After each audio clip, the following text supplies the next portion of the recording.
ubuntu si amagambo, ubuntu ni imbaraga. Dore icyo bukora cyambere mu mutima waho bwageze, uzana umutima wo kwihana. Amen, amen, amen. Urakwivuga mukagira ngo ninze, ntabwo mba ntera urwenya. Dufite abakristo bashya, version nshya. Baza hano turi kwa gatatu uyu munsi, mercredi, vendredi uzabasanga piripiri.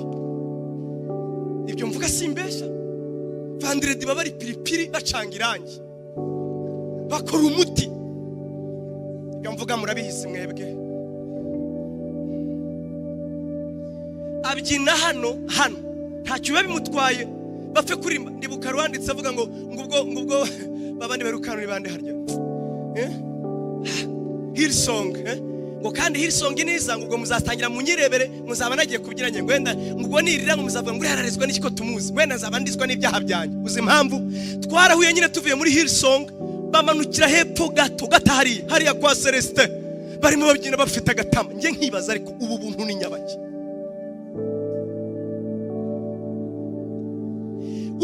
Umuntu amagambo avuga n'ibyo akora tofauti. Yambaye umwenda ugera aha, yambaye ubusa buri. Yifotoje nawe arabizi neza ko ibyo akoze biri sexy, arabizi ibyo ari gukora. Nimurebe naberetse, yifotoje Jesus is king. Ayo magambo ajyana atakwe. Ibyo uri gukora urabizi neza, nibyo abantu batigeze bamwe. Nawe urabizi ko ibyo ukora biri sexy, urimo urararura, urimo urakora nk'ibya bisi bakora. Ariko amagambo Yesu yangiriye neza, ubwo buntu ntibuba.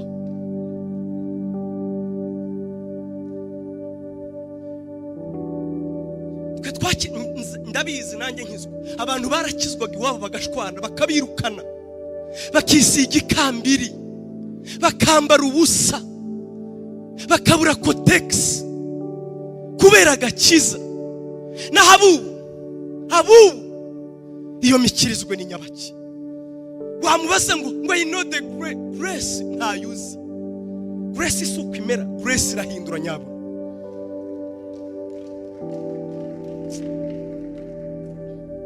Nukuri si ugukunda gukabya. Undi se muzantwara iki ko ariyo yanyu? Hano ni muri Eglise Vivante dufite uburenganzira twahawe na leta bwo kuvuga ubutumwa. Uzana bayizanye, nanjye zajya mbikubwira. Uzantwara iki?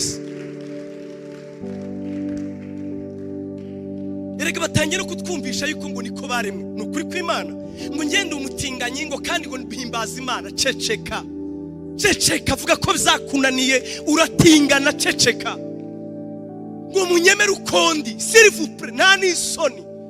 Erega ngo tubitagatifuze. Ubu haravuga ngo afite imitekerereze ishaje, nzarinda apfa nyisazanye. Ubuntu bw'Imana urahindura. Ngwino wemere ko bizakunaniye, uratingana. Bwira Yesu ati ntabara ndapfuye, n'ingeso nanduriye mu buto.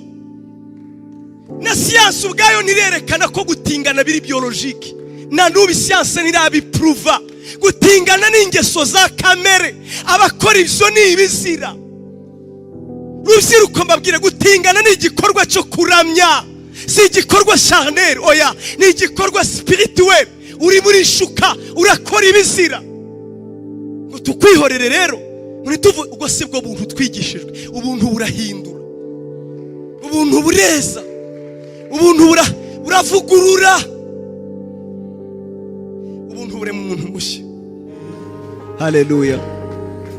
Izina ryawe ni rikuru, izina ryawe rirahambaye.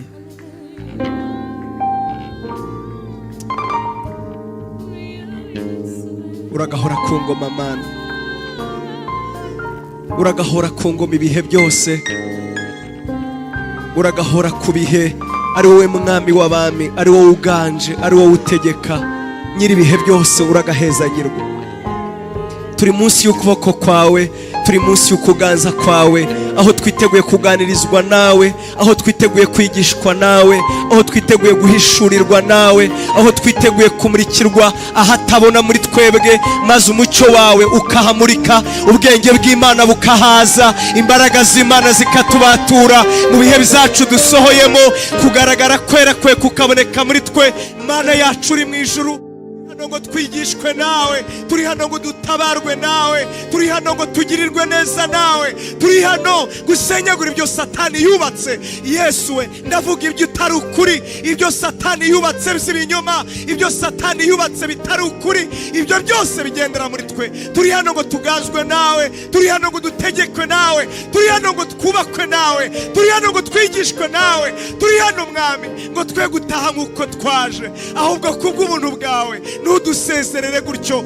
Twicajwe no kwigishwa nawe ma, ntabwo twicajwe no kumva umuntu hano, ahubwo ubwenge bw'Imana, imbaraga z'Imana no kwigishwa nawe. Waravuze ngo mu isezerano rishya ngo buri wese azigishwa nawe. Twiteguye kwigishwa nawe, twiteguye ubwenge bwawe, twiteguye umwuka wera, kugira ngo ntidusezererwe nk'uko twaje.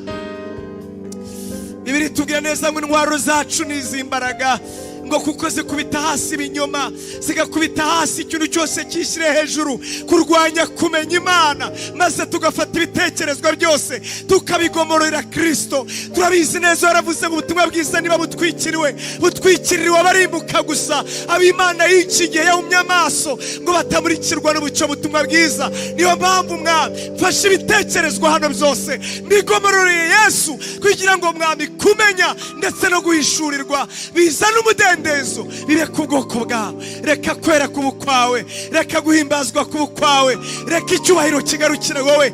Ongera kandi wigarurire ikuzo mu mitima yacu, ibyo twibwira, ibyo dukora, ibyo tuvuga, ibyo dutekereza biguhesha icyubahiro tukiri mu isi, maze wowe ushyirwe hejuru, natwe duhabwe amahoro n'umugisha, kubera kuri Imana yacu. Tugukomeye amashyi, uhimbazwe nyir'ibihe. Urakoze Yesu, amen. Reka tuvumbure Bibiliya zacu mu gitabo cy'ibyakozwe n'intumwa ibice 3 umurongo wa 19. Ibyakozwe n'intumwa ibice 3 umurongo wa 19.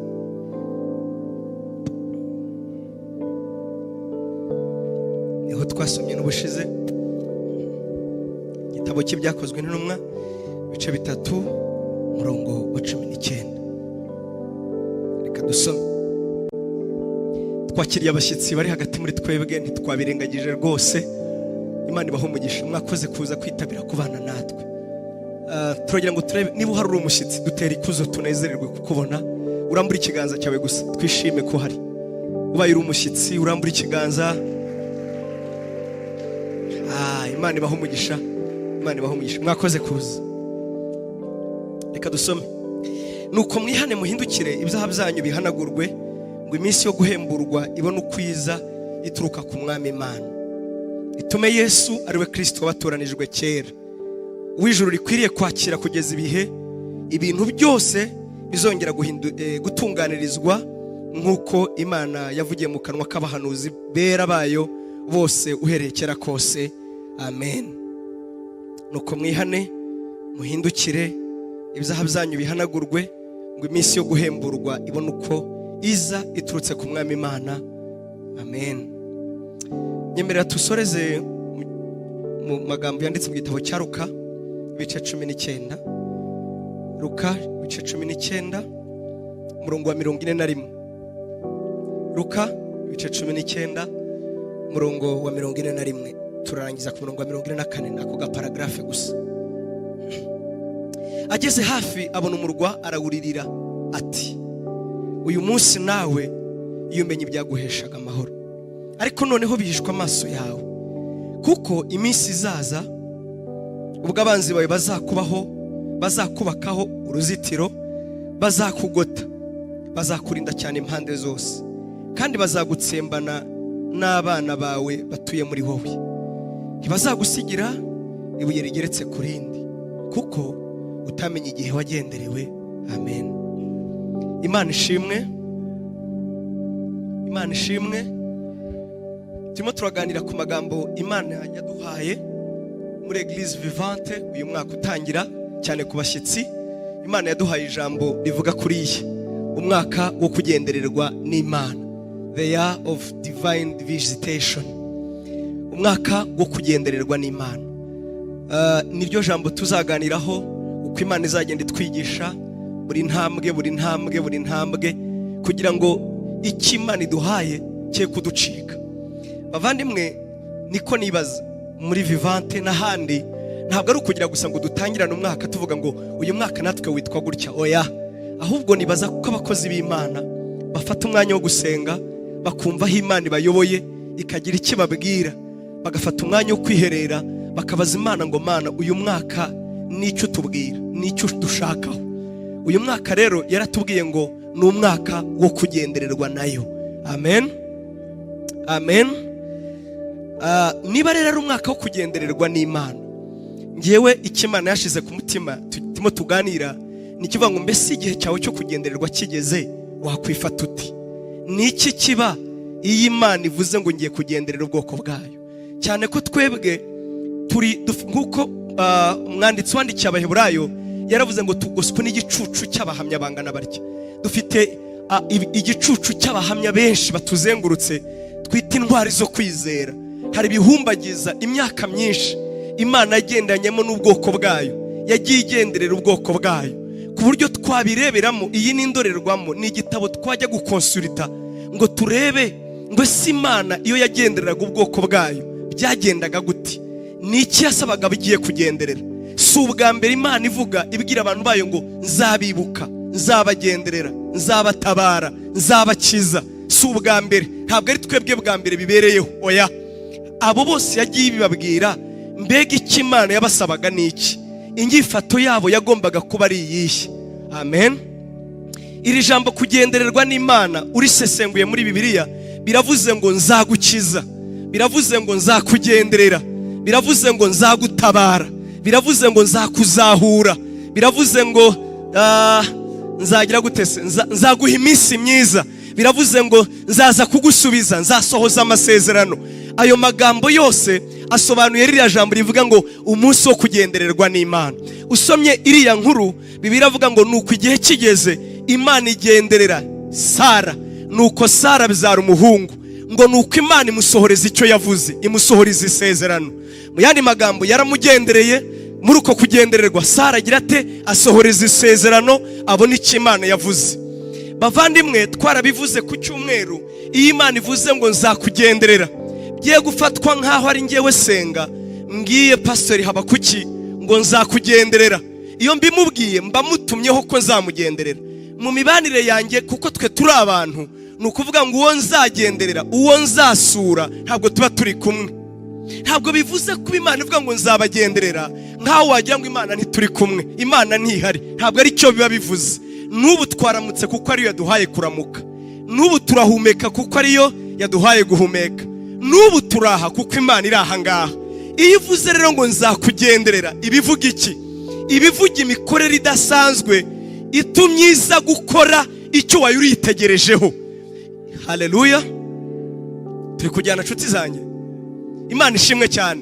Iyo Imana ivuze ngo nzakugenderera, twabigereranije n'umuyobozi wacu. Iki gihugu cyose kiyoborwa na politike iyobowe na nyakubahwa Perezida wa Repubulika. Ibikorwa bikorerwa ku Rusumo ni nabyo bikorwa bikorerwa ku Rusizi. Hose uzahasanga icyo bita kandagira ukarabe. Impamvu ni iyi, nuko politike y'isuku ari imwe, ubuyobozi butiyoboye ni bumwe. Turi kujyana nshuti yanjye. Ntabwo ibikorwa Nyarubuye ari byo uri Nyarubuye yishakiye, ibiri gukorwa ni ibyo utuyoboye ashaka. Imana ishimwe cyane. Niba bavuga ngo kugira ngo ushake ugomba kwiyandikisha mu murenge, ugashingirwa mu murenge, iyo ni politike, kandi ikibiyoboye ni ubuyobozi bwacu nyine. Ariko iyo nyakubahwa avuze ngo nzasura akarere runaka, aba ari umwihariko. N'ikimenyimenyi abantu barahaguruka bakajyayo kugira ngo bakemurire ibibazo. Si ukuvuga ko ubuyobozi n'ubutegetsi butagera aho ngaho n'ubundi agiye gusura. Ariko iyo avuze ngo ndahagiye by'umwihariko, hari ibiba bigiye kuba bidasanzwe. Abo tutari kumwe ku cyumweru twavuze ibintu bibiri by'ingenzi. Icya mbere, abaturage begeranye ibibazo byabo batigeze bakemurirwa, bakavuga ngo turabizi neza, ubwo tuzamwigerera imbere tukabimubwira nta kabuza azabikemura.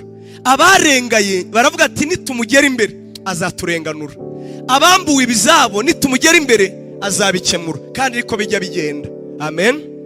Icya kabiri, nanone abaturage bari aho, hari abo bita opinion leaders, abavuga ari kijyana, uretse iryo jambo barihinduye muri no minsi.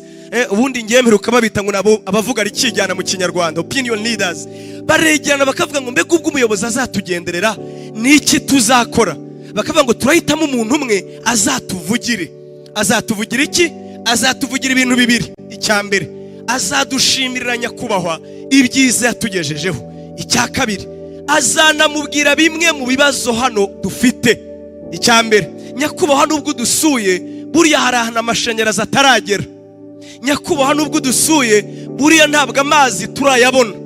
Nyakubahwa nubwo waje burya nta muhanda ugera ku karere, burya nta bitaro by'akarere tugira. Kandi uko bizagenda kose nyakubahwa ntagenda atagize icyo akora. Iyo rero tuvuze ngo Imana izatugenderera ntibivuga ko idahari, oya, ahubwo ni nko kuvuga ngo nzaza mpibere, kandi iyo mpari haba absence y'ibibazo mbanje gukemura, mbanje gusohoza, mbanje gukora, mbanje haleluya, mbanje gutuma mbona mu buryo utari usanzwe mbona. Imana ishimwe cyane, Imana ishimwe cyane. Amen. Ni Imana yavugaga, ni Imana yavugaga, yabivuze mbere uhereye mu cya 17 ivuga ngo nzaza umwaka utaha nk'iki gihe Sara abyara umuhungu, ngo iryo jambo nzongera nkugendere nzakugarukaho. Iyo rero igarutse nibwo yaravuze ngo nuko igihe gisohoye Imana igenderera Sara, cyangwa Imana yibuka Sara, cyangwa Imana isohoreza amasezerano Sara. Nukuvuga ngo Imana ntabwo yari itandukanye nawe uko kugendererwa wikumva nk'ari visitation yanjye ngenderera uriya, oya, ahubwo ni Imana ije gukemura, ni Imana ije gusubiza, ni Imana ije kukwiyereka, ni Imana ije kugutabara, ni Imana ije kukurengera, ni Imana ije kuguha ishimwe. Nicyo biba bivuze mu ijambo ryawe. Imana ishimwe cyane, Imana ishimwe cyane, Imana ishimwe cyane. Imana yacu uyu ni umwaka wo kugendererwa. Ariko se iyo igihe cyo kugendererwa kigeze abagendererwa bo bifata bate? Nibyo twavuze rero, twavuze ibintu bibiri abaturage bakora, ariko twibagirwa icy'ingenzi. Icy'ingenzi ni iki ngiki, iyo bavuze ngo nyakubahwa azatugendera. Ejo bundi nagiye ku Kibuye, abadaherutseyo umuhanda wo ku Kibuye bahita i Karongi, ngewe numva ndacyari muri Anarogi, bahita i Karongi. Nari nagiye i Karongi, noneho umuhanda w'i Karongi warapfuye, warangiritse cyane rwose, harimo ni ibinogo n'igisoro. Noneho ngenda sinza ona haye lift, none arambwira ati uyu muhanda rwose warananiranye, uyu muhanda rwose warapfuye nabi. Noneho umwe arambwira ngo ariko iyo nyakubahwa hari buze ngo barawukora. Ati iyo bazi ko azaza bagerageza nibura gupfuka ibi binogo. Turi kujyana, si ukuvuga ko abayobozi bahari babi mu by'ukuri, si ukuvuga ko batita ku bikorwa remezo, oya, ariko iyo bavuga ngo umuyobozi azadusura bakora iyo bwabaga n'ibyo badashoboye bakabigerageza. Kuko normal umuhanda uhuza intara ntabwo ukorwa n'akarere, ukorwa na za ministeri, kandi nabyo bigira za gahunda zabyo. Ariko nabwo bakavuga ngo naza dukora ibyo dushoboye, nibura tugerageze gusiba n'ibi binogo. Ikindi nabonye, iki cyo narakiboneye kuko nanjye nabaye umunyamakuru, nyiri umunyamakuru narakibonye. Iyo bavugaga ngo nyakubahwa hazaza ahantu, ikintu cya mbere cyakorwaga nabonye bahurizagaho bose ni ugukora isuku. Bakanguriraga abaturage koga. Nabonye abajyanama b'ubuzima n'abayobozi bajya gukura imvunja abaturage, bakabwira ati turabizi umuyobozi wacu yanga umwanda, ariko ubwaje noneho tugomba koga birenzeho, mugomba kwitegura birenzeho, ku buryo tujya kumwakira twese dusa neza. Turi kujyana inshuti zanjye, niba twitegura umuyobozi wo mu isi gutyo, ariko twitegura, Bibiliya itubwira ngo ibyo mu isi bitwigisha ibyo mu ijuru. Niba Imana idutumyeho ikatubwira ngo uyu mwaka ni uwo kugendererwa, nshuti zanjye, niduhaguruke twezwe, twitunganye, twiboneze kabiteguye kwakira umwami. Amen, amen. Kwezwa, kubonezwa, gutungana, kwihumanura, kwikuraho ingeso mbi, kwikuraho ibizira, ibyo nibyo bikwiriye umuntu witeguye gusanganira kugendererwa n'umwami. Amen, amen. Ubwo Yesu yahanurwaga ko azaza, yahanuwe kera, byahereye mu myaka 700. Uwitwa Yesaya yaramuhanuye aravuga ngo twiteguye kwakira umwami, yaramuhanuye rwose. Ariko icyantangaje, yahanuye na Yohana Umubatiza, aravuga ngo nanone kandi Yohana nawe azaza, we yamwise integuza, ndavuga Yesaya. Aravuga ngo dore ndenda gutuma imbere yawe integuza zakubanziriza gutunganyiriza inzira. Uwo Yohana yarahanuwe. Ubwo Yohana rero yatangiraga umurimo we, ni inkuru dusoma mu butumwa bwiza bwa Yohana igice cya 2 umurongo wa 19. Usoma iyo nkuru yose, ngo abantu bamutumyeho cyane cyane abakuru b'itorero b'amadini, abafarisayo n'abandi, bamutumaho ati genda mutubarize uriya mugabo uzanye imyizerere mishya, uzanye ibintu tutamenyereye. Kubatizwa nibwo bwa mbere byari bitangiye gukorwa muri Bibiliya. Uyu muntu uzanye imyizerere yo ni nyabaki, genda mutubarize ngo ese ibyo ukora ni ibiki, ibyo uri gukora ni ibiki. Ati kandi mutubarize ngo urinde wowe. Ngo baramurebaga bakavuga ati ese ni Mesiya uje, ese ni Yeremiya ugarutse, ese noneho ni Eliya wahanuje, nihinde mu by'ukuri. Hanyuma bamutumaho ati baradutumye ngo tubaze ngo wowe urinde. Ati ese uri Eliya? Atoya, ntabwo ndiwe. Uri Yeremiya se? Ati ntabwo ndiwe. None se urinde? Uri Masiya? Atoya, ntabwo ndiwe. Urinde se wowe? Ati njyewe, ati ndijwi ry'urangurura mu butayu ngo nimutunganye inzira z'Uwiteka kandi mwiboneze. Kubera iki? Umukiza Yesu umwe mwahanuriwe, Mesiya nyawe, ari mu nzira araje, kandi ntajyaza iyo umwuka wo kwihana no kwezwa no kwitegura utaramubanziriza. Amen, amen. Ubwe atangira kuvuga ubutumwa, ndavuga Yesu avuye mu butayu iminsi 40 arangije gusenga, umwuka wera mugeze ku mutwe ngo atumye abigishwa be. Uzasome, nibwo butumwa bwa mbere Yesu yavuze. Yaravuze abwira abigishwa be, ndavuga mu butumwa bwa Yohana ibice 3 umurongo wa 17, ibice 2 umurongo wa 17, aho hose niko Yesu yagiye avuga. Yaravuze ngo abwira abigishwa be ngo nimugende mubwire abantu ngo nimwihane kuko ubwami bw'Imana buri hafi. Ubwami bw'Imana kuba hafi tubyumva ntabwo ari in terms of igihe. Ntabwo yavugaga ubwami bw'Imana avuga ngo uri hafi ni saa 4. Muri Bibiliya y'Icyongereza na tradition zindi, ni ubwami bw'Imana burabegereye, buri niyaz, ni hano. Ni mwihane dore ubwami bw'Imana buri hafi yanyu. Ni hafi mu bijyanye no kwegerwa, ntabwo ari hafi mu bijyanye n'igihe.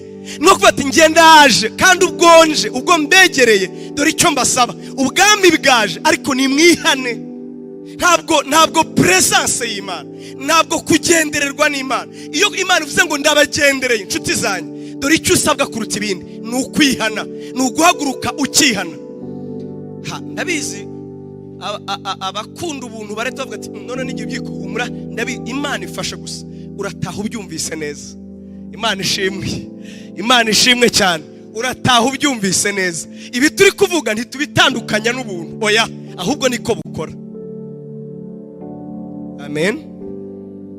Imana ishimwe cyane, Imana ishimwe cyane. Rero ntagiye muri byinshi, kuva mu isezerano rya kera, kuva igihe Imana yatangiriye kugenderera abantu kugeza igihe isi izarangirira, nta na rimwe Imana yigeze igenderera ubwoko bwayo. Icyo twise kugendererwa, reka nongere mvuge gutya, ni Imana ivuze ngo nzasuka ububyutse, ni igihe cyo kugenderera ubwoko bwayo. Amen, amen. Iyo Imana ivuga ngo muri icyo gihe nzasuka umwuka wanjye ku bantu bose, ni igihe Imana ibigendereye abantu mu buryo budasanzwe.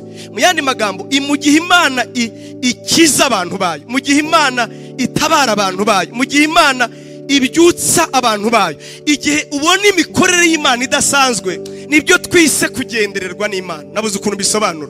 Iyo rero Imana ivuze ngo izagenderera ubwoko bwayo, turebye mu mateka natwe turiho, shatse navuga ngo kugeza igihe isi izarangirira, nta gihe na kimwe Imana yigeze igenderera ubwoko bwayo itabanje kubasukaho umwuka wo kwihana.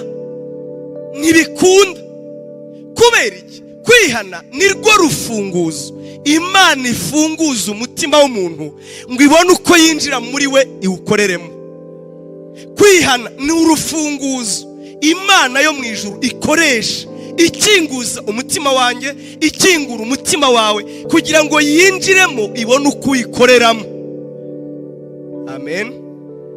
Kwihana twavuze ngo mu isezerano rya kera, iyo bavugaga ijambo kwihana, narasomye nandika no mu magambo ari mu Giheburayo, marerezima sinzi uko mbisoma, ariko abizi Igiheburayo mutandakarira, cyakora Icyongereza cyo nicyo ndabizi neza. Mu Cyongereza bakoresha amagambo abiri, ni to return and to feel sorrow. Ni ukuvuga iki? Guhindukira no kwiyumva mu mubabaro. Unyumva rero, aya magambo yombi ngo yafatanye nibwo bavuze mu mvugo y'Igiheburayo. Mwibukiye Bibiliya iyi ngiyi yanditswe mu ndimi ebyiri, cyo bita texte original. Yanditswe mu Giheburayo mu Isezerano rya kera, hanyuma Isezerano rishya yandikwa mu Kigiriki.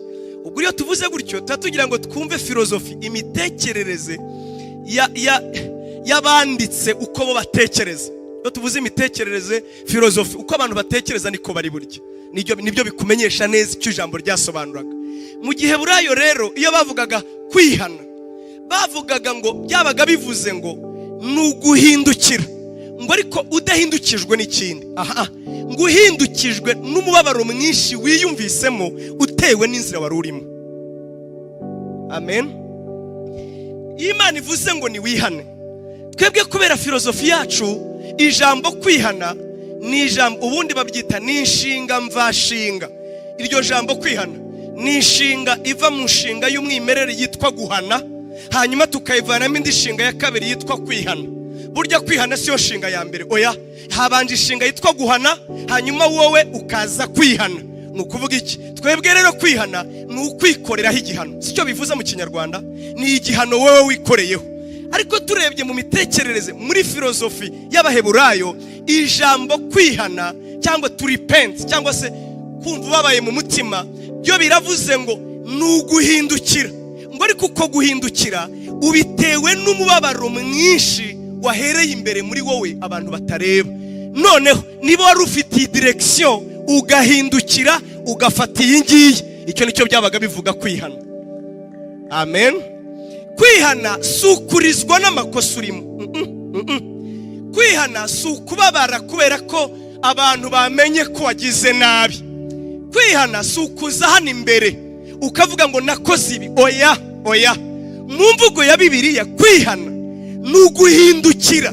Niba wari uri mu nzira y'ubusinzi ukahindukira ukayireka, utabitewe n'ikindi, ubitewe n'umutima ubabaye no kubabazwa n'imbaraga z'ibitaboneka, ibyo bikagutera guhindukira ugatera umugongo ubusinzi, nta wundi wabikugiriyemo inama, bizahereye mu mutima.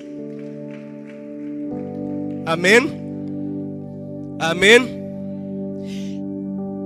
I'm sorry ntimundakarire. Murabizi ko abadamu baturusha kurira, sibyo? Baturusha kurira. Ushobora no kumubwira mu kanya, sinzi wambwiye ngo n'ubu ngubu sinibuka ari we yarambwiye ngo abadamu ngo turare ngo n'ubu ngubu bibwirebe ko ntarira. Imana bahaye impano n'ubu babwiye ngo barire barira.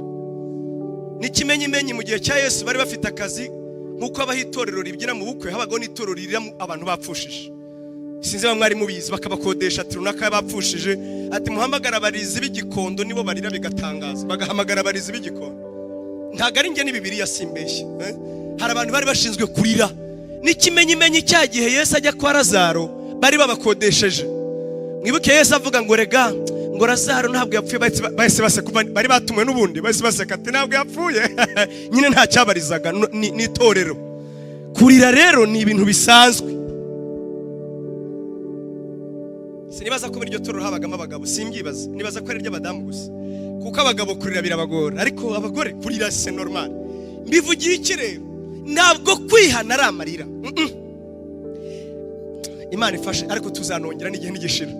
Bibiliya bisobanura neza. Umwanditsi w'igitabo cy'umugenzi yasobanuye neza difference iri hagati yo kurira no kwihana. Ngo muka Yosefu, muramwibuka muka Potifari, ngo yarizwaga cyane nk'uwirinda gusambana. Ngo ariko iyo Yosefu abyemera nta kabuza bari gusambana. Uwari kumwumva baroga, munabara we, ijwi rye n'amarira yaraye umugore w'indero wirinda gusambana. Nyamara iyo abyemera bari gusambana.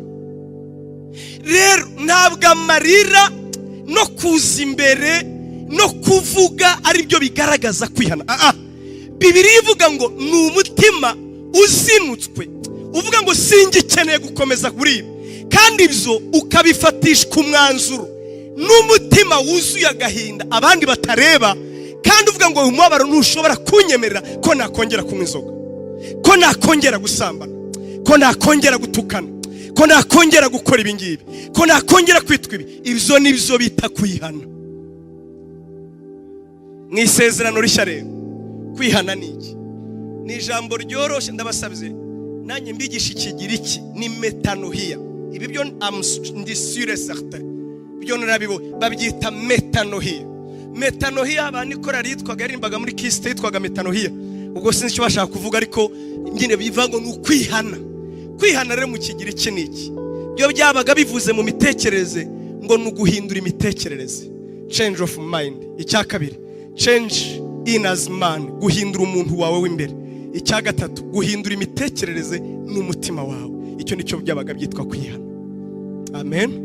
Niyo mpamvu umwanditsi wandikiye Abaroma ibice 12 uhere ku murongo wa mbere, muri Bibiliya ijambo ndetse Bibiliya yera bakoresheje guhindura umutima, ariko ho baravuga ngo muhinduke rwose mugize imitekerereze mishya. Muri Bibiliya y'Ikinyarwanda, ndavuga Bibiliya yera, haravuga ngo muhinduke rwose mugize imitima mishya. Nuko guhinduka mu mitekerereze y'abagira iki, muri filozofi yabo, kuvuga ngo umuntu akayihannye, ntabwo ari ukuvuga ngo yaje mu rusengero. Oya, ni umuntu wahinduye uko yatekerezaga, ni umuntu wahinduye umutima we, ni umuntu utakimeze kwa kundi, ni umuntu wabaye mushashya. Amen. Amen. Muri kundeba nk'ihene yumva amatangazo. Amen. Humura nta bindi mvuga bigoye, ibyo nibyo byari bigoye byonyine. Imana ishimwe cyane. Nshuti zanjye rero, iyi Imana ivuze ngo niduhinduke, ivuze kwihana, ibije kudukorera. Haleluya. Ibije gukora, ivuze ngo nzabagenderera, irabizi neza ko urufunguzo rutuma yinjira mu mitima yacu, rutuma ijya muri twebwe ikagira icyo ikora, ijya mu byacu ikora bya bindi abantu batakora. Icyo yo yise kutugenderera. Dore ikintu cya mbere kizaba, dore ikintu cya mbere twiteze, ni umwuka wo kwihana. Twiteze umwuka w'iki? Wo kwihana. Amen. Murabizi ko mu rusengero tujya tugira abantu, kandi erega se twe bihereyeho. Na Paulo yagiye yandika ngo mumfashirize babagore, ngo nubwo batumvikana bombi bangiriye umumaro. Abo ni abagore yabaga yanditse, ati abagore bahora n'induru ariko bombi bangiriye umumaro, mubafashe kwiyunga. Ugasanga tugira abantu basengera muri Vivante, bombi umwe yicara hari undi yicara hariya, babyumvikanyeho yuko batavugana, ko batemerana, kandi bombi bajya mu ijuru. Biratangaje. Ntibumvikana, nta usuhuza undi. Iyo umwe abonye undi amureba gutya bakabyemera, naratangaye. Kandi bombi biteguye kujya mu bicu. Aranabikubwira ati na Yesu arabizi. N'umuntu arabizi neza ko Imana idakunda ibi, ariko asa n'uwabyicaranye ati na Yesu arabizi ko ibi bizananiye. Kwihana rero, Imana igendereye abantu bayo. Haleluya. Isuku umwuka wo kwihana ni igikorwa. Haleluya. Haleluya. Reka mbanza ngufashe ahangaha utaza kunyumva nabi. Kwihana ni iki? Kwihana si igikorwa gituruka ku bushake bwa kamere y'umuntu. Mbanze nguhebye. Kwihana si igikorwa gituruka ku bushake bwa kamere y'umuntu, ahubwo niyo ntambwe ya mbere, cyangwa nicyo gikorwa cya mbere ubuntu bw'Imana bukora mu mutima w'umuntu. Ndasubiramo. Kwihana witekereza si igikorwa gikorwa kivuye mu bushake bwa kamere yanjye, ahubwo niyo ntambwe ya mbere, nicyo gikorwa cya mbere ubuntu bw'Imana iyo bugendereye abantu. Ubuntu bw'Imana, intambwe ya mbere, umurimo wabwo wa mbere mu mutima wanjye, mu mutima wawe, nuko buzana kwihana. Kwihana si ukuba kure y'ubuntu, oya. Kwihana ahubwo nicyo kimenyetso cyerekana ko ubuntu bw'Imana bugeze mu mutima w'umuntu. Haleluya. Haleluya. Icya kabiri, kwihana, ndaza kubaha ibyanditswe. Kwihana, Bibiliya itubwira ngo nibwo buryo burenze Imana yacu yerekana mu bugwaneza bwayo. Kuko biravuga ngo mwibuke yuko ubugwaneza bw'Imana ari bwo bubaherehereza kwihana. ubugwaneza bw'Imana iyo bukora iki muri iyo bungezeho burandesha bukandehereza kwihana. Niba rero kwihana kuri kure y'umutima wanjye, burya shaka umenye ngo nkeneye ineza, nkeneye kugendererwa n'Imana, nkeneye kubona ineza y'Imana, kuko ineza y'Imana yije irandesha ikandehereza kwihana. Ubuntu bw'Imana iyo bugeze kuri ngewe, igikorwa bukora nuko bundehereza kwihana. Amen. Imana ishimwe cyane. Nahoze nganira n'umuvandimwe ndamubwira ngo akaga gakomeye mbona dufite muri iki kinyejana cya 21 mu myaka yanjye aho ngeze, akaga dufite ni uburyo dufite, Imana ifashe mbivuge neza, ni ukubwiriza ubutumwa bw'ubuntu, ni ukubwira abantu ubuntu, ariko ubwo buntu bubuzemo muri bwo imbaraga zihanisha abantu. Ubwo buntu ni akaga gakomeye. Naho nigeze mbona ubuntu bwageze abantu basigaye bameze uko bameze, uretse iki gihe cyonyine. Ni iki gihe gusa tuvuga ubuntu butahinduye, habe n'imivugire, habe n'imitekerereze. Tuvuga ubuntu ni siyanse twabwiye abantu, twarabibigishije. Aho ureba umuntu akakubwira arimo aranywa inzoga, arasambana, acinya uwo bashakanye, habe n'akantu kamubwira ngo ibyo ukora ni bibi. No, Imana yaduhaye ubugingo buhoraho. Ndababwiza ukuri, ubwo buntu ni akaga dusohoyemo. Ubwo buntu nibubaho ni amagambo. Ubuntu iyo bugeze mu mutima, ikibwerekana butanga imbaraga yo kwihana.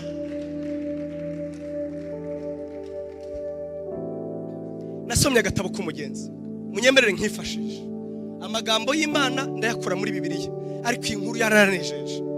Mu Kristo ngo yari mu rugendo rujya mu ijuru, ahura na Mwizerwa, bahurira mu nzira ngo barimo baganira. Hanyuma ngo imbere hari umugabo witwaga Magambo.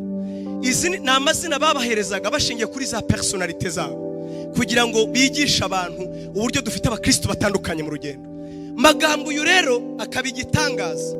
Impamvu bamwise Magambo, yari afite amagambo y'Imana menshi mu kanwa ke. Ngo Mwizerwa aramwegera ngo ati, se mugenzi nawe urajya mu ijuru? Ati, ndajya mu ijuru cyane. Ati, ko ndeba sugenda wenyine? Ati, ngewe nuko ngenda, iyo mbonye abagenzi turagendana, kandi nababonye nabwo ngenda ngenyine.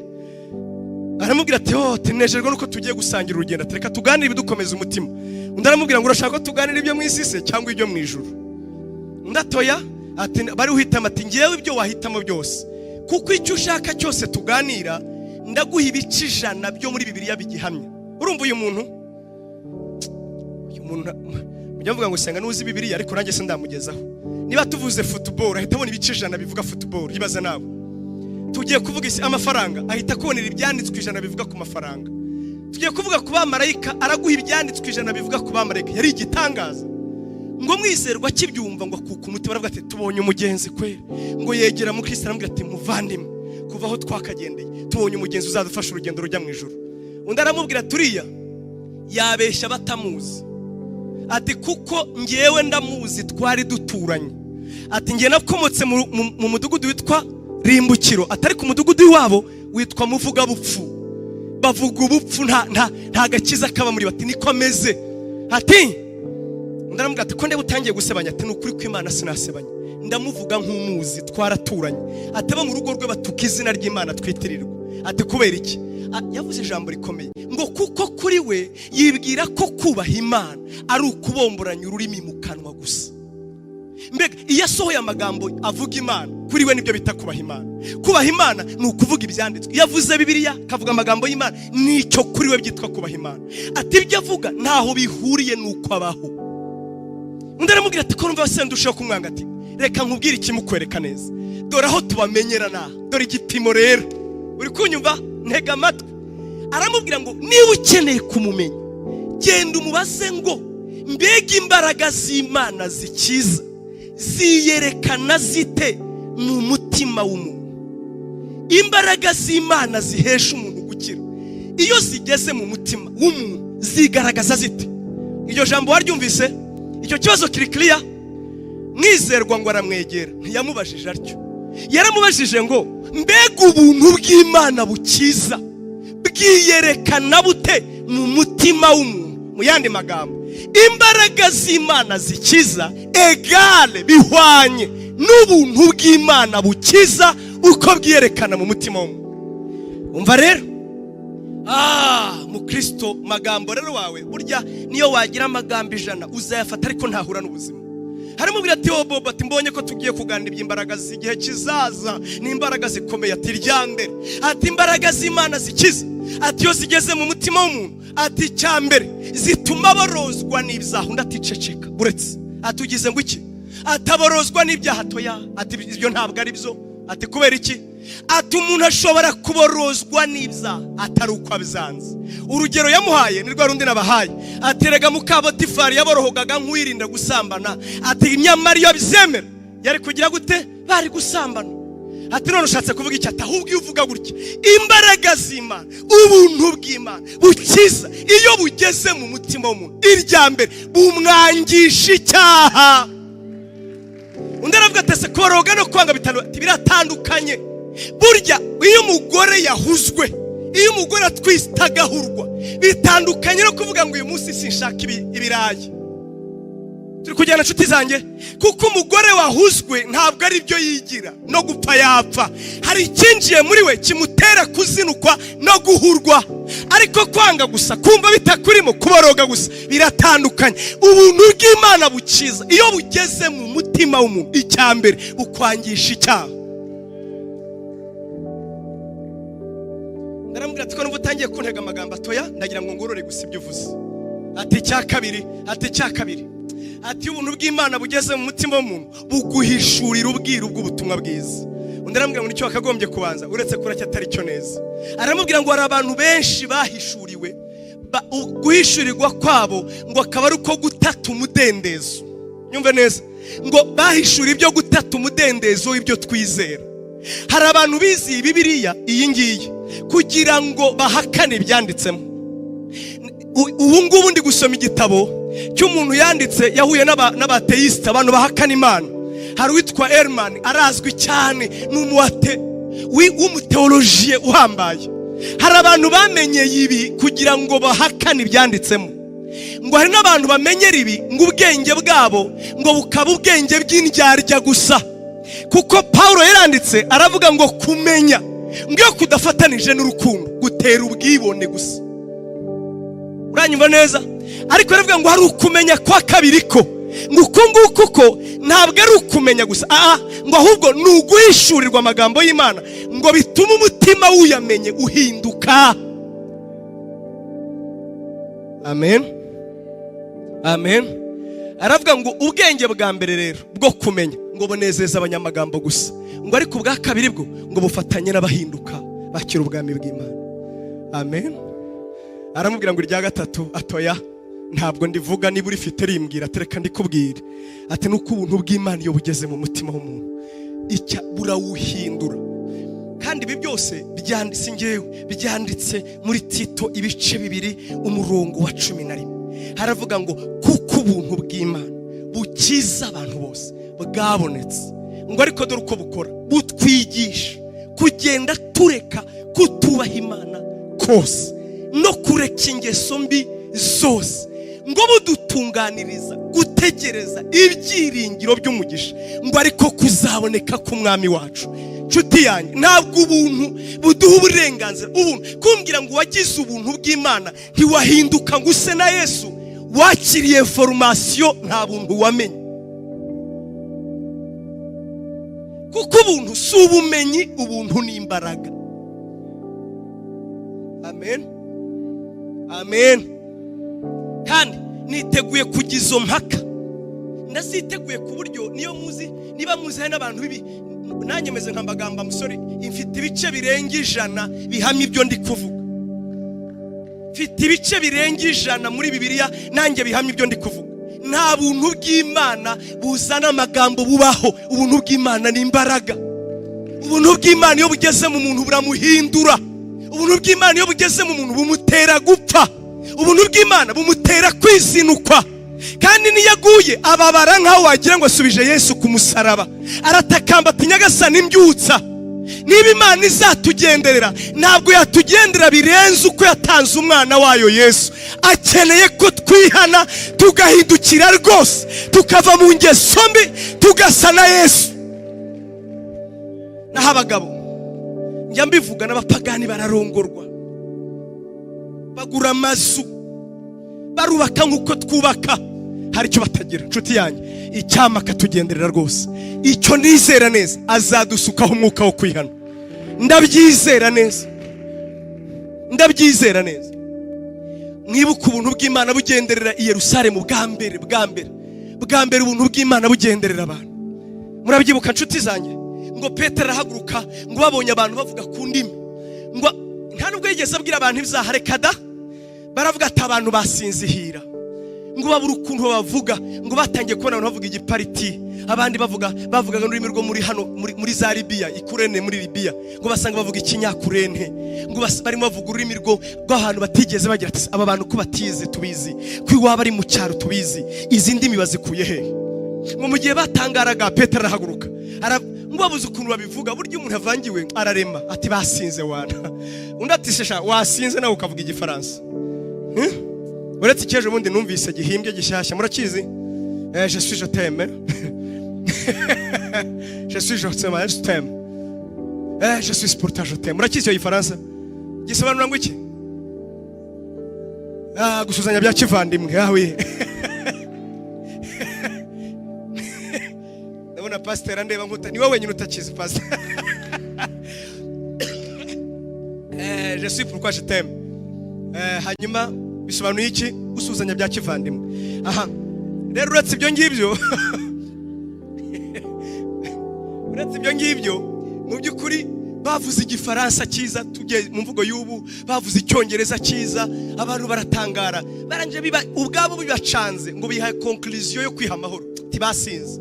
Abandi atese uko mubizi amategeko niyasohoze, hari ujya sinda saa 3, hari akaboro gakingura saa 3, atahubwa ibimureba bikozwe na wa mugabo witwa Yesu. Niwe wari waradusezeranye ko azasuka ibi, kandi yarabivuze mu kanwa k'umuhanuzi Yoweri yuko azasuka umwuka wera ku bantu bose, kandi uyu mwuka azatuma abantu bahindu. Aravuga ngo avuga ubutumwa, nta wavuze ibindi. Ngo barangije umurongo wa 38, ngo iryo jambo ribacumita mu mutima, barangije ubwabo baravuga ngo bagabo bene data dukora iki? Arababwira ati nimwihane, yarazi icyavuze, muhindura intekerezo zanyu, mbega muvana amaso ku mategeko muyahange Yesu, mumenye ko atari we mwenyine wabahesha gukiza, ahubwo Yesu niwe gakiza gaturukaho. Ngo ako kanya 3,000 z'abagabo hatabariwemo abagore barahinduka bizera Yesu. Ngiki cyo bita ubuntu. Ubuntu si amagambo, ubuntu ntabwo ari siyansi. Hari umwanditsi wanditse ikintu cyakomeye mu buzima, abantu babona uburyo bwinshi. Yaravuze ngo ntuzigere usobanukirwa uburyo ubuntu bw'Imana ari bunini, ngo mu gihe utaramenya yuko umujinya w'Imana wari munini. Ntuzumva agaciro ka grace, uburyo ari ikintu gihambaye, ngo mu gihe utarasobanukirwa uburyo umujinya w'Imana urengeje urugero. Numara kumenya ko umujinya w'Imana wari kuzarya abanzi b'Imana, abazapfa nabi, ukamenya ko bamwizeye abahereye ubusa guhabwa ubugingo buhoraho, ntiwongera kubukinisha buryo. Paulo yaravuze ngo dukore ibizaha ngo ubuntu busage, aravuga ati ibyo nibikanavugwe, ntibikwiriye no kuvugwa, twebwe twabubonye bwaduhaye gupfa ku byaha, ntabwo buduha gukomeza kubaho uko dushaka. Oya, yaravuze ngo ntituri abacu ngo twigenge. Oya, kuba ibizaha bikunaniye wibeshere ubuntu. Oya, kuba byanze kubabarira, ureka gusambana, ureka kwiba, ni intege nke, vuga gusa ko upfuye ariko wibeshere ubuntu. Oya, wabumenye arahindukaho, wowe bwageze harabireka.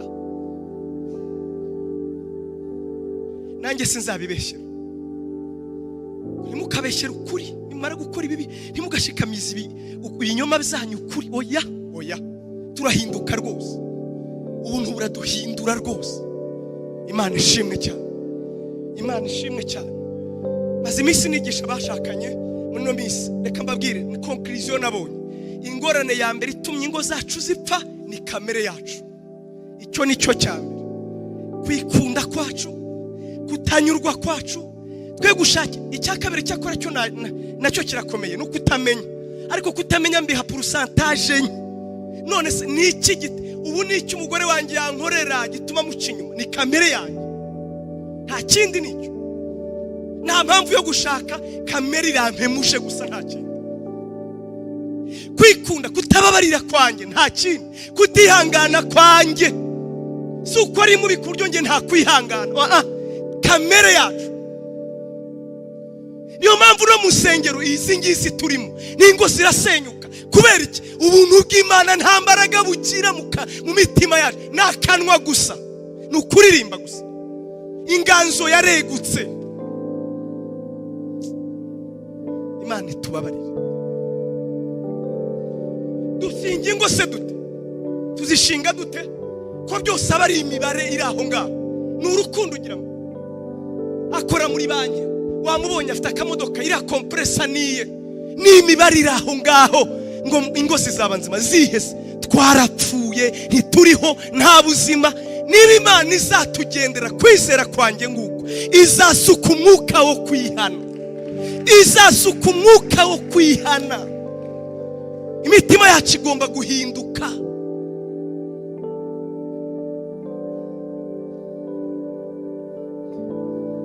Ese ubuntu bundi butagira umusaraba bubaho? Nta buntu butagira umusaraba. Iyo grace itagira cross ntibaho. Imana itubabarire. Imana itubabarire. Kwihana nirwo rufunguzo rw'ubwami bw'Imana. Na Yesu ubwe ntiyavuze ngo mbazane. Uzi ko ubuntu twabugize nk'inzoga zibishye? Nuzunyureho unywe. Ubuntu twabugize inzoga zibishye. Nibwo ubuntu twabutesheje agaciro. Nshuti zanjye subiremo, ubuntu si ubusa. Ubuntu nicyo giciro kiruta ibindi kibaho. Ubundi nagiye mbuvuga ku buryo umuntu akaza ngo ese ubuntu ni ubundi grace ni cyo tuvuze. Ubuntu bivuze iki? Ubuntu ni impano y'agaciro gahebuje udashobora kubonera igiciro waherewe ubusa. Uranyumva neza? Ubuntu ni impano y'agaciro ihebuje. Reka mbahe, urabona Bibiliya yanjye ngiye nyine ifite na Pastor Strato uretse ko atayizanye. Iyi mpano n'ubundi barayiduhaye n'impano. Sinzi impamvu banze kuyigurisha, petetere irahenze. Bakavuga ngo iyi Bibiliya tugiye kwihereza abantu bamwe. Wewe ntuzayibona bihereza abapastori gusa, kereka nubago. Bakavuga ati tuyihaye abapastori. Ugira ngo ngewe bayimpaye ntacyo ntanze, ariko uwazanye iyi Bibiliya yatanze igiciro. Ngewe ntacyo natanze, ariko yatanze igiciro nta nabona ngewe ntashobora kubona, abimpera ubusa, ntacyo ntanze. Icyo nicyo bita ubuntu. Ndayimba oya ni yanjye. Imana ishimwe cyane. Imana ishimwe cyane. Icya kabiri, ubuntu ni impano iva mu rukundo rwinshi. Iyo tuvuze ngo nagiriwe ubuntu, ntabwo ubuntu ari ubusa, ibutwereke ariko ubwo buntu wagiriwe n'ububi. Ntabwo ari ukuvuga ngo nzajya mu ijuru gusa ibintu by'ibitekerezo, no. Ubwo buntu wagiriwe hari icyo bwakoze muri wowe, ni ikintu bwaguha, ni impano twakiriye. Ikiza mu kwizera ni ibintu by'icyuka se, hari ibintu byabaye muri twe, hari impinduka bigomba kuzana. Imana ishimwe cyane. Ubwo buntu bw'Imana nimureke bukorere muri twebwe. Dusaba Imana imbabazi ngo twabuhinduye ubusa. Ubuntu twabugize imitekerereze, philosophy, theories. Nabuze ukuntu mbivuga, ni amateka, ni ibintu biraho.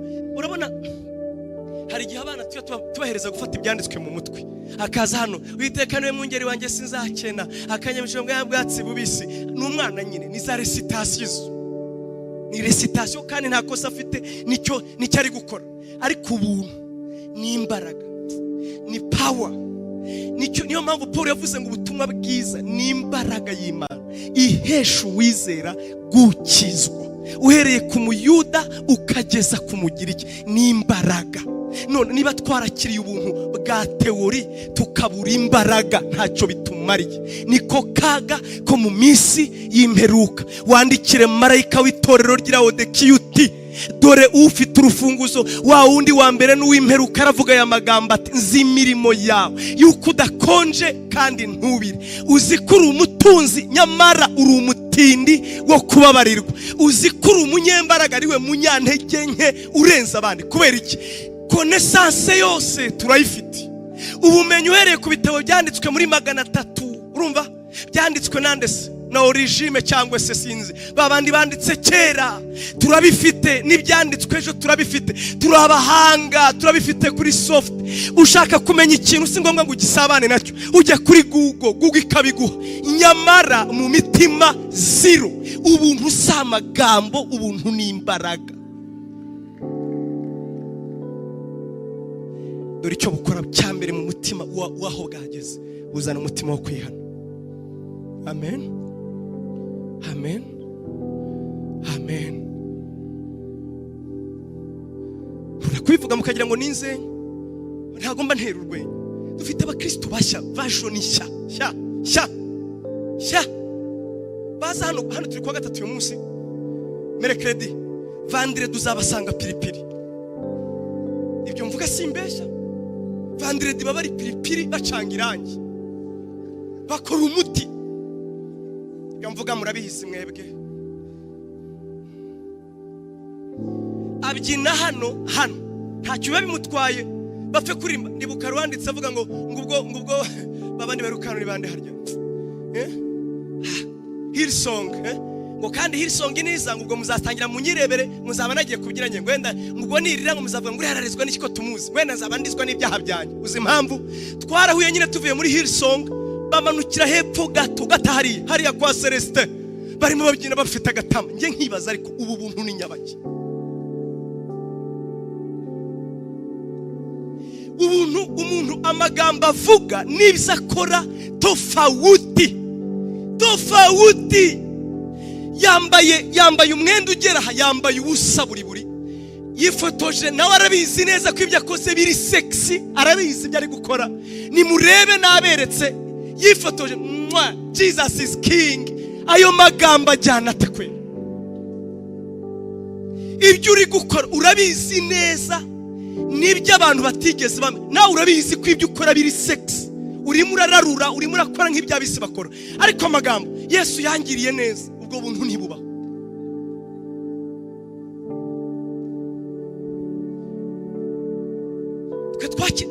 Ndabizi nanjye nkizwa. Abantu barakizwaga iwabo bagashwana, bakabirukana, bakisiga ikambiri, bakambara ubusa, bakabura kotex kubera agakiza. Na habubu iyo mikirizwe ni nyabaki. Wamubaza ngo I know the grace, ntayuzi. Grace isuku imera, grace irahindura nyabo.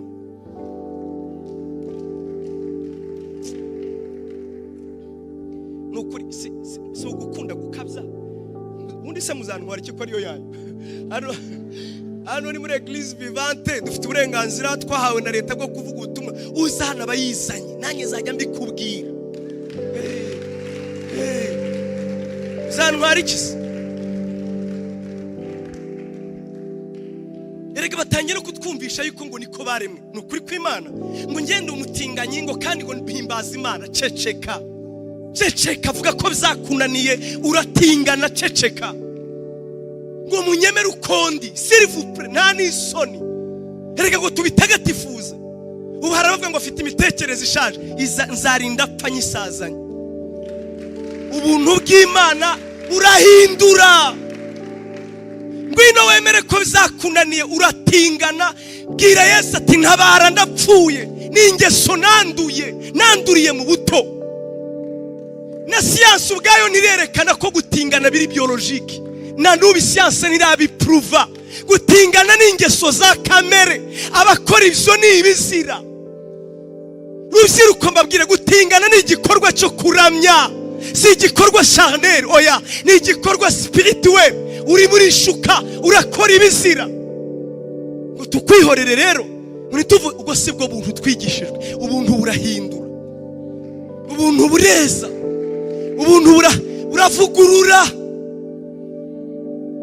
ubuntu bure mu muntu mushya, ubuntu butanga gupfa. Twanga ubuntu bw'amagambo.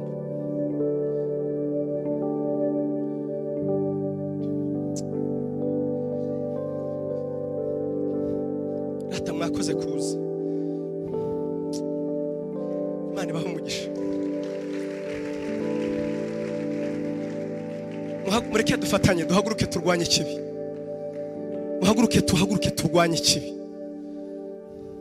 Tubwire Imana ngo we nyiri ubuntu n'imbabazi uteganya kutugenderera, dusukeho umwuka wo kwihana.